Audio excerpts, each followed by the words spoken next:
अस्सलाम वालेकुम। ਇਹ ਵੇ ਜੀ यूके ਦਾ ਇੱਕ ਖੂਬਸੂਰਤ ਔਰ ਸ਼ਹਿਰ ਬਲੈਕਬਰਨ, ਜਿਹੜਾ ਮੈਨਚੈਸਟਰ ਤੋਂ ਤਕਰੀਬਨ 40-45 ਕਿਲੋਮੀਟਰ ਦੇ ਫਾਸਲੇ ਦੇ ਉੱਤੇ ਵੇ। ਇਹ ਸ਼ਹਿਰ ਤਕਰੀਬਨ ਉਸ ਤਰ੍ਹਾਂ ਬਣਿਆ ਜਿਸ ਤਰ੍ਹਾਂ ਪਾਕਿਸਤਾਨ ਮੁਜ਼ੱਫਰਾਬਾਦ ਸ਼ਹਿਰ ਨਹੀਂ, ਪਹਾੜੀ ਦੇ ਉੱਤੇ ਇਹ ਉਸ ਤਰ੍ਹਾਂ ਬਣਿਆ ਦਾ, ਪਹਾੜੀ ਦੇ ਉੱਤੇ ਸ਼ਹਿਰ ਹੈ ਤੇ ਬੜਾ ਖੂਬਸੂਰਤ ਸ਼ਹਿਰ ਹੈ ਜਿਹੜਾ ਨਾ, ਬੜਾ ਪੁਰਸਕੂਨ ਮਾਹੌਲ ਹੈ ਇੱਥੇ ਦਾ।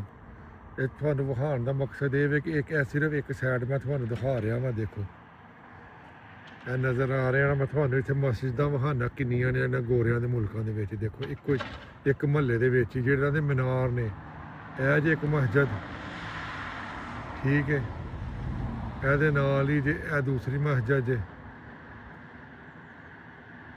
ਬੜੀ ਖੂਬਸੂਰਤ ਮਸਜਿਦ। ਇਹਦੇ ਵਿੱਚ ਜਿਹੜਾ ਏਰੀਆ ਨਾ, ਇਹਦੇ ਵਿੱਚ ਵੀ ਕਾਫੀ ਮਸਜਿਦਾਂ ਨੇ, ਲੇਕਿਨ ਉਹ ਛੋਟੀਆਂ ਮਸਜਿਦਾਂ ਨੇ, ਉਹਨਾਂ ਦੇ ਮੀਨਾਰ ਨਹੀਂ ਹੈ।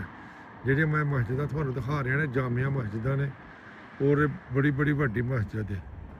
ਹੁਣ ਮੈਂ ਤੁਹਾਨੂੰ ਇੱਕ ਹੋਰ ਮਸਜਿਦ ਵਿਖਾਉਣਾ ਵਾ, ਇਹ ਜਿਹਦਾ ਗ੍ਰੀਨ ਗੁੰਬਦ ਨਜ਼ਰ ਆ ਰਿਹਾ, ਸਬਜ਼।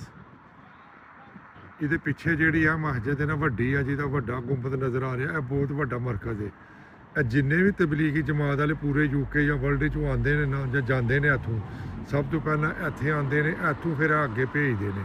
ਪੂਰੇ यूके ਦਾ ਮਰਕਜ਼ ਹੈ ਜਿਹੜਾ ਨਾ, ਇਹ ਜਿਹੜਾ ਇੱਥੇ, ਤੇ ਬੜਾ ਵੱਡਾ ਸੋਹਣਾ ਮਦਰੀਸਾ ਬਣਾਇਆ ਦਾ ਉਹਨਾਂ ਨੇ, ਬੜੀ ਵੱਡੀ ਮਸਜਿਦ ਹੈ। ਉਹਦੇ ਨਾਲ ਤੁਸੀਂ ਦੇਖੋ ਇੱਕ ਆ ਮਸਜਿਦ ਹੈ, ਕਿੱਡੇ ਮੀਨਾਰ ਨੇ, ਤੇ ਬੜਾ ਬਿਹਤਰੀਨ ਮਾਹੌਲ ਇਸ ਸ਼ਹਿਰ ਦਾ, ਸਲਾਮੀ ਮਾਹੌਲ ਹੈ। ਦੇਖਿਆ ਜੇ ਇਹਨਾਂ ਸ਼ਹਿਰਾਂ ਦੇ ਵਿੱਚ ਅਗਰ ਆਣ ਕੇ ਰਹਿਣਾ ਚਾਹੁੰਦਾ ਤਾਂ ਇਹਨਾਂ ਸ਼ਹਿਰਾਂ ਦੇ ਵਿੱਚ ਆਓ। ਇੱਕ ਇਸਲਾਮੀ ਮਾਹੌਲ ਦੇ ਵਿੱਚ ਔਰਤਾਂ ਨਿਕਾਬ ਕਰਦੀਆਂ ਨੇ, ਕੋਈ ਇੱਥੇ ਪਰੇਸ਼ਾਨੀ ਵਾਲੀ ਗੱਲ ਨਹੀਂ, ਕੋਈ ਇੱਥੇ ਯੂਰਪੀਅਨ ਮਾਹੌਲ ਨਹੀਂ ਹੈ, ਕੋਈ ਇੱਥੇ ਗੋਰਿਆਂ ਦਾ ਮਾਹੌਲ ਨਹੀਂ ਹੈ। ਦੇਖਿਆ ਨਾ, ਮਸਜਿਦਾਂ ਹੀ ਮਸਜਿਦਾਂ ਨੇ। ਇਹ ਜਿਹੜੀ ਮੈਂ ਤੁਹਾਨੂੰ ਮਸਜਿਦਾਂ ਵਿਖਾਈਆਂ ਨੇ, ਜਾਮੀਆ ਮਸਜਿਦ ਹੈ। ਉਮੀਦ ਹੈ ਕਿ ਤੁਹਾਨੂੰ ਇਹ ਵੀਡੀਓ ਪਸੰਦ ਆਈ ਹੋਏਗੀ। ਇਹਨੂੰ ਲਾਈਕ ਕਰੋ ਔਰ ਚੈਨਲ ਨੂੰ ਸਬਸਕ੍ਰਾਈਬ ਕਰੋ। Thank you.